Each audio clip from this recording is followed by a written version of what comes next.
Hey, this is Eternal King bringing you another LOR video today. I wanted to do something fun, and my idea was that instead of looking at meta decks, because again the standard meta is exceptionally straightforward, and it'll be 2 months till we get to look a proper look at the Eternal meta and kind of the cool decks that come around from that. Um, Basically, again, standard meta decks being like the Elder Dragon Elites deck, where it's just, you know, three spells, or actually one spell, but three copies of one spell, namely the combat trick, and then nothing but units. And the reason why that's superior currently to any sort of deck that has a lot of spells in standard, like just statistically inferior in every single way.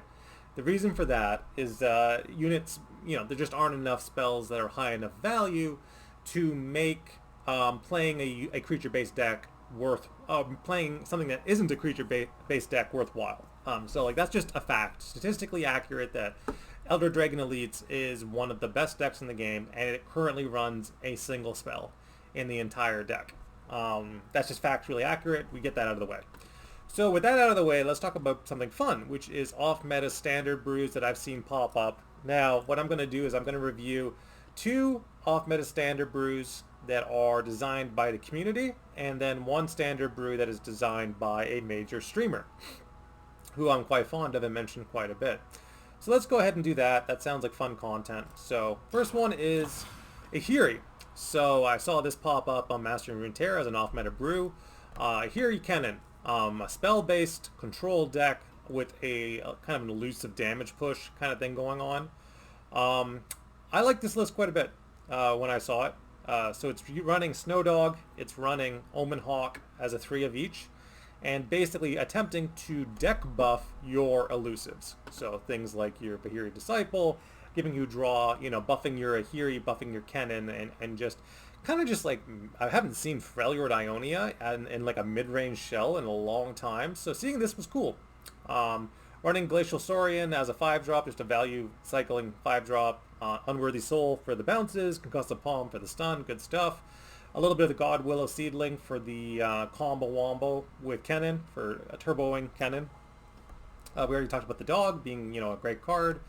Tag out, again, so recall flexibility. You're either spending 2 mana to recall your own unit if they try to remove it, or you're recalling the opponent's unit. So, so it's a flexible card in standard. It's not really good enough for Eternal most of the time, unless there's certain shells it's good in. But for the most part, tag out isn't like your number one go-to. Sky Splitter, amazing combat trick, best combat trick in Freljord. It is basically in every single way, it's better than Troll Chant. Even in Eternal, I run Sky Splitter over Troll Chant now. It's so good. It's so ubiquitously strong.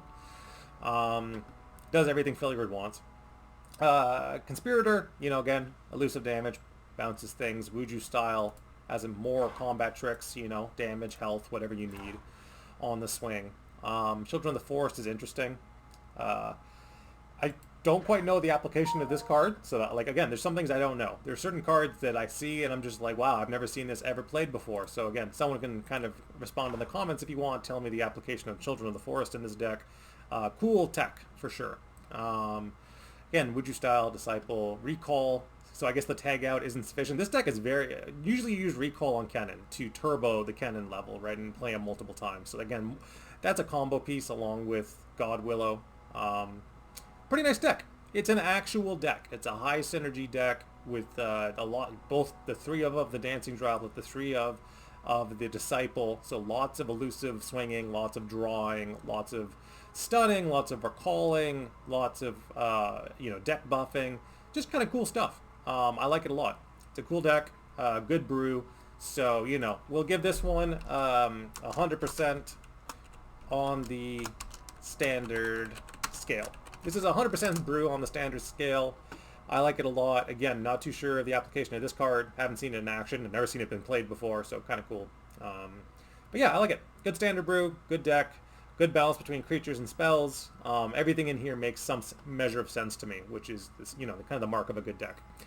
Will this deck be as good as something like Garen, Elites?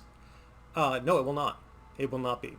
Because there's just a lot of decision making involved here, and a lot of these cards, a lot of these spells aren't high enough value to do well into that matchup. I can already see some of the problems cropping up in that particular matchup.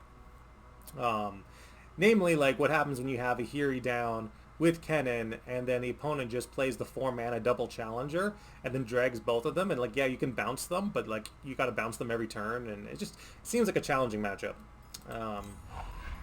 Cool. So cool brew, 100% on the standard scale.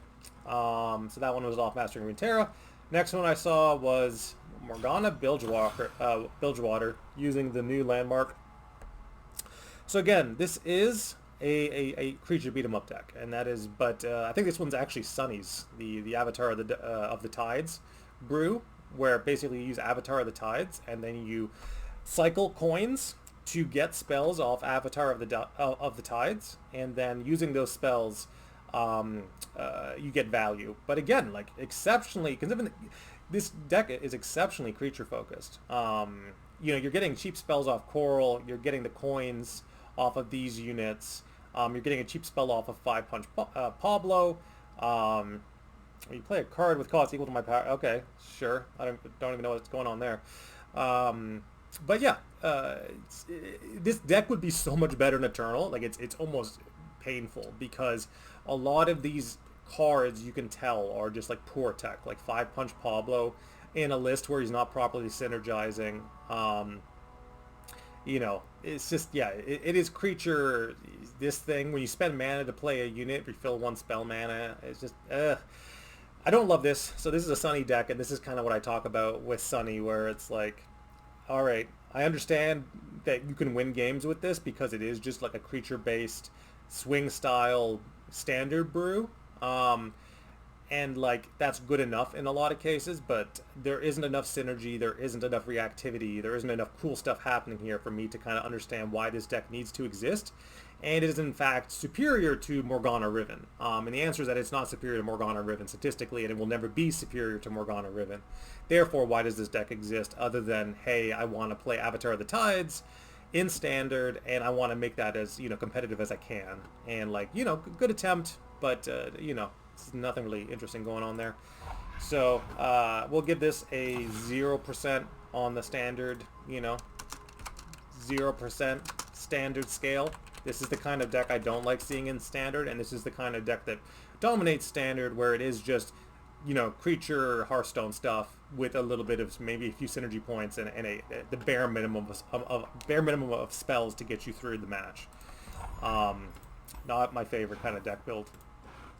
And then we'll look at our final deck, and yeah, so this one is the Mogwai deck, which is very Frostbite heavy. It's Deathless Ash. A lot of interesting tech here.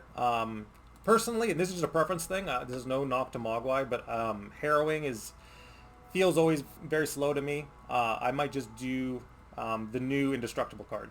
I would feel more comfortable personally, just with the way that I play and the amount of mana that I want to hold up and the way that I want to win games. I would feel more comfortable. Of course, that's a Noxus. So yeah, I guess you can't actually run that, eh? That's tough. You only run Legion of the Served. You can't run the cool new Indestructible card. I don't believe so. Let's check the Indestructible. Let's do a region check on that real quick. So I want to make sure that he's not messing up here. So Indestructible should be on 3. Yeah, it's a Noxus card. So Deathless Ash would love Indestructible, but it's in Noxus colors, so that's why Mogwai didn't run it.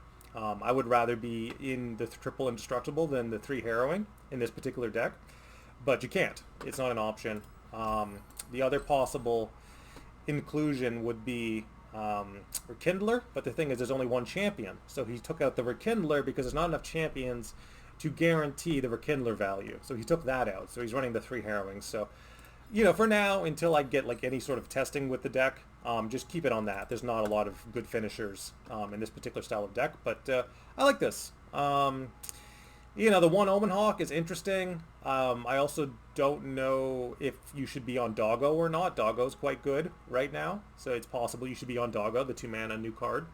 Yeah, this might be a case where you actually just run Doggo. Again, it's standard we're talking about, right? Well, what is this spell finisher nonsense? We don't. That's not how standard works, right? So I would see a lot of people probably running this deck. Again, more like if Sunny was building this deck, he'd probably run Snowdog, I think if Sunny was running this deck, he'd run Snow Dog. Very possibly. And what's that look like? Ceaseless Glimpse for the draw. Iceveil Archer is a combo play. You don't play it on curve. Soul Harvest, Dog. Brittle, Three Sisters. Yeah, that's fine. Ash, Frozen in Fear. Eradicate as a one of. Sure. You need some sort of board clear in scary situations. Harsh Winds, Rhyme Fang, this, and okay. And then I would do the one Omen Hawk, I guess. Just in terms of the aggro matchups, the elusive matchup, things like that. So I'd probably do this in standard, just personally. And then like, what am I harrowing really? Like, what value are you getting off of harrowing in this deck? Rhyme Fang, Resurrection, basically. Just filling your board with Rhyme Fang packs. It's not bad. It's not terrible. But in certain situations, it's debatable. Yeah. I think you can run it either way. The Doggo's pretty good in a deck like this, but the 3 Harrowing's pretty good as well. So I think the way he's running it is correct. Personally, I might try the mid, lean into the mid-range more and drop the Harrowing, but we'll give this 100%, of course, on the standard beta scale, standard scale. So yeah, those are the 3 reviews. 3 off meta decks. Clearly kind of favoring the actual deck builds over the creature-based strategies that are so dominant in standard. So like, I do prefer the Mogwai deck. I prefer the Ahiri Kennen deck over the Sunny deck, which is much more creature-focused. But it's funny because out of these 3, which is the most competitive, right?